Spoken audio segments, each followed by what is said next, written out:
Muito bem, hoje nós estamos com as cores litúrgicas vermelha, justamente porque estamos comemorando São Barnabé apóstolo. E olha que interessante, Barnabé, ele não era um dos 12, nem Paulo também era um dos 12. Barnabé foi, por assim dizer, convertido ao caminho de nosso Senhor Jesus Cristo depois de algum tempo. E ele é chamado de apóstolo. Nós temos aqui, por exemplo, na liturgia, nós temos dia 11 de junho, São Barnabé apóstolo. E ele é chamado de apóstolo também no livro dos Atos dos Apóstolos. Ele e Paulo, apesar, mais uma vez eu insisto, de não terem sido parte dos 12, chamados, separados por Jesus, e depois da ressurreição de Jesus, ainda teve o Matias, que entrou no lugar do Judas. Nem depois disso, nesse tempo, o Barnabé fazia parte ainda dessa turma. Ele veio entrar, por assim dizer, para o corpo dos discípulos de Jesus, um tempo depois. A tradição conta que Barnabé não tinha o nome de Barnabé quando ele nasceu, ele se chamava José. Ele teve esse nome, ele tomou esse apelido, por assim dizer, depois que ele de fato se converteu. Ele tinha propriedades na cidade, na terra natal, onde ele morava, na ilha do Chipre. Ele vendeu a propriedade, a terra que ele tinha, e deu todo o dinheiro para a comunidade, para os apóstolos na comunidade de Jerusalém. A partir desse período, ele passou a ser chamado de Barnabé, que tinha um significado, que significava o filho da consolação. Dá uma olhada, um homem que Lucas não poupa elogios, né? Um homem bom, cheio do Espírito Santo, que tinha o nome de José e depois passou a ser chamado de filho da consolação. Olha só, um homem de fato que tinha, principalmente nós percebemos pelos detalhes que é contado no Atos dos Apóstolos, um homem que tinha a virtude da moderação. Ele era um homem de conselho, um homem de tranquilidade, aquele pacificador que colocava sempre os panos quentes e dava aquela moderação aos ânimos exaltados. Foi muito bom o Barnabé, e não foi à toa que Deus escolheu ele, para acompanhar Paulo, porque Paulo era extremamente impulsivo, né, principalmente no começo da sua jornada. E Barnabé era um pouco mais velho, e ele segurava, por assim dizer, um pouco a onda do Paulo. E é interessante nós vermos, na história desses dois, que uma outra virtude que nós passamos a ver em Barnabé, que nós vemos, é a virtude da humildade. Por quê? Onde nós vemos essa humildade? A forma como Lucas escreve, e Lucas era um homem muito bem instruído, ele era médico, e ele era um homem muito inteligente, e como nós diríamos hoje, um homem muito estudado, escreveu muito bem. Ele escreve de uma forma bastante que as pessoas que leem, né, os escritos originais, lá dos primeiros tempos, Lucas escreve de uma forma muito erudita, ele escreve de uma forma muito bonita, muito correta, em todos os sentidos. E Lucas tem o cuidado, tanto no Evangelho que ele escreve, quanto também no livro dos Atos dos Apóstolos, que ele também escreveu, de fazer determinados cuidados na forma de escrever. Então, nós vemos que nesse período em que, por exemplo, nós temos a leitura de hoje, de Atos dos Apóstolos, nós vemos que no começo, Lucas diz Barnabé e Paulo. Isso tem um significado, não é à toa. Ele coloca o Barnabé na frente de Paulo, porque Barnabé tinha mais importância do que Paulo no começo da obra. Ele foi, como de fato, o homem que, por assim dizer, segurava, era o cabresto do Paulo, no começo da jornada dele. Mas olha só, era um homem de muita sabedoria, e também em quem os apóstolos depositavam muita confiança, porque quando houve a primeira perseguição pelos judeus em Jerusalém aos cristãos, os cristãos se debandaram, muitos fugiram para outras terras, mas eles não fugiram e apostataram a fé, pelo contrário, eles levaram a fé deles e pregaram Jesus Cristo, pregaram sobre Jesus por onde eles passaram. Assim, formou-se essa comunidade em Antioquia, que eles nem sabiam como é que havia sido formado, mas de repente começaram a escutar coisas maravilhosas que estavam acontecendo lá. Opa, a cidade parece que está cheia do Espírito Santo. Quem que nós vamos mandar lá para ver, que é uma pessoa que tem a sabedoria necessária e a nossa confiança para atestar se o que está acontecendo lá, de fato tem a assinatura do Espírito Santo? Mandaram Barnabé. Então olha só, por que ele foi mandado? À toa? Não, porque era um homem de sabedoria, era um homem cheio do Espírito Santo. E ele chegou lá, viu e falou: nossa, que coisa linda que está acontecendo aqui. Voltou para Jerusalém e falou: gente, o que está acontecendo lá é tudo isso mesmo que estão falando. E aquele povo está cheio do Espírito Santo, só que eles precisam de instrução. Eles ainda não conhecem muito a respeito de Jesus e da espiritualidade. Deixa eu buscar o Paulo, daquela época ainda chamava Saulo, que ele havia sido procurado para ser morto pelos judeus em Jerusalém, e nesse tempo os próprios apóstolos pediram, esconderam ele, para que ele fugisse escondido e voltasse para a cidade natal dele, de Tarso. E aí, ele estava lá, também não estava à toa, né? Nesse período todo, estava na presença de Deus, do Espírito Santo, recebendo instrução direto do Espírito Santo. O Barnabé vai lá, busca ele e traz ele para Antioquia. E como diz aqui, trabalharam 1 ano inteiro. E instruíram aquele povo. E a gente vê que depois, diz aqui, que havia naquela comunidade muitos doutores e homens sábios.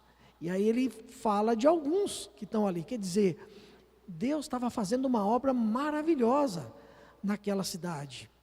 E aí, naquele momento, num determinado instante, onde aquela missão dos dois ali já havia se cumprido, eles haviam feito tudo que Deus esperava deles, o Espírito Santo veio e os inspirou a irem para outros lugares. Então, separa para mim Barnabé, em primeiro lugar, e Paulo. Então, o Barnabé era o mais importante. E sabe como que a gente vê isso também? Quando eles chegam numa cidade chamada Lídia, lá eles começam a pregar e fazer, e Deus começa a agir através dele e fazer muitos prodígios, de curar as pessoas, de fazer milagres grandiosos, portentosos. E as pessoas vendo eles fazerem aqueles milagres, naquela região, uma região pagã, onde eles já estavam indo pregar aos gentios, eles olham e falam assim: os próprios deuses estão no meio de nós. E aí, para quem conhece um pouquinho de história, eles nominam Saulo ou Paulo como Hermes e o Barnabé como Zeus.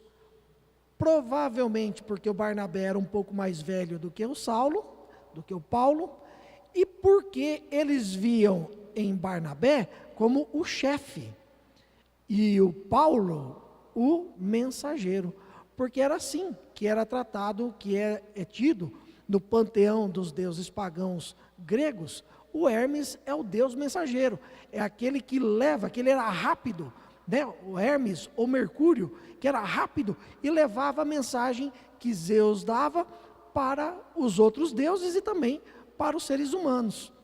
Então, Paulo falava, fazia, mas quem dava a ordem, na visão deles, era Barnabé. Isso tudo para a gente contextualizar como que Barnabé era importante. Mas chega num determinado momento, o próprio Barnabé vai saindo de cena, Como aconteceu, por exemplo, com João Batista, que ele vai saindo de cena para Jesus ser o protagonista. E aí o Barnabé vai saindo de cena para Paulo ser o protagonista. Que depois Paulo sai fundando, vai fazer a segunda e a terceira viagens missionárias e prega por meia Europa daquela época, por meio Império Romano conhecido daquela época. De fato, funda comunidades e faz uma obra incrível. Mas o Barnabé não ficou quieto. A única coisa é que, como ele não estava mais na presença do Lucas, então Lucas não tinha mais o conhecimento do que o Barnabé estava fazendo para poder escrever. Então ele escreveu de que ele estava junto, e Lucas estava junto de Paulo. Então, o Barnabé, no determinado momento, por uma desavença, inclusive, por não concordarem com um determinado ponto, Paulo vai para um lado e o Barnabé vai para outro. E ele vai para a terra natal dele, na ilha do Chipre, para pregar a respeito de Jesus lá. E lá ele faz algo maravilhoso, portentoso, converte, cura, faz prodígios. E ele leva um primo dele junto com ele, um tal de Marcos. Esse Marcos, ou João Marcos, é o Marcos evangelista, o Marcos que escreveu o Evangelho, que ele ficou bastante tempo junto com Pedro, auxiliando Pedro. E depois da morte de Paulo, Marcos também continua com Pedro algum tempo lá em Roma. Ele acompanha o Paulo até Roma, quando o Paulo é preso e levado a Roma. Mas enfim, os dois vão para o Chipre, e lá no Chipre o Barnabé é morto. Essa é a tradição que a igreja nos conta, que devido à inveja, e a não concordar com a pregação dele, os doutores da lei, por assim dizer, os chefes dos judeus daquela região, prendem o Barnabé e depois apedrejam o Barnabé. E o próprio Marcos é que teria sepultado o Barnabé numa caverna, numa gruta, e essa sepultura ficou incógnita até o ano de 488, quando eles descobriram, viram as relíquias, viram as inscrições que o Marcos havia deixado, e ficaram sabendo que aquele era o corpo, aquelas eram as relíquias de Barnabé. Naquele lugar fizeram um mosteiro primeiramente, depois uma igreja que está até lá hoje guardando as relíquias de São Barnabé, numa cidade chamada Salamina, na ilha do Chipre. Então nós temos nessa história, nessa trajetória desse grande homem, desse grande santo que nós comemoramos hoje, nós temos um exemplo do que é deixado para a gente por Jesus e contado através de Mateus no Evangelho de hoje. Barnabé foi um homem que fez isso. Apesar dele não fazer parte dos 12, quando Jesus mandou a missão dos 12, ele fez tudo isso que Jesus deixou através dos apóstolos. Anunciar que o reino dos céus está pertinho da gente, curar os doentes, ressuscitar os mortos, limpar ou purificar os leprosos, enfim, fazer a obra de Deus. E aí o Barnabé e todos os outros apóstolos faziam isso porque eles eram muito santos e muito bonzinhos, então foi por isso que Jesus escolheu eles e eles faziam tudo isso, essas maravilhas. É bom a gente lembrar que nessa missão aqui estava Judas Iscariotes, e que os apóstolos voltaram contando maravilhas que eles haviam feito em nome de Jesus.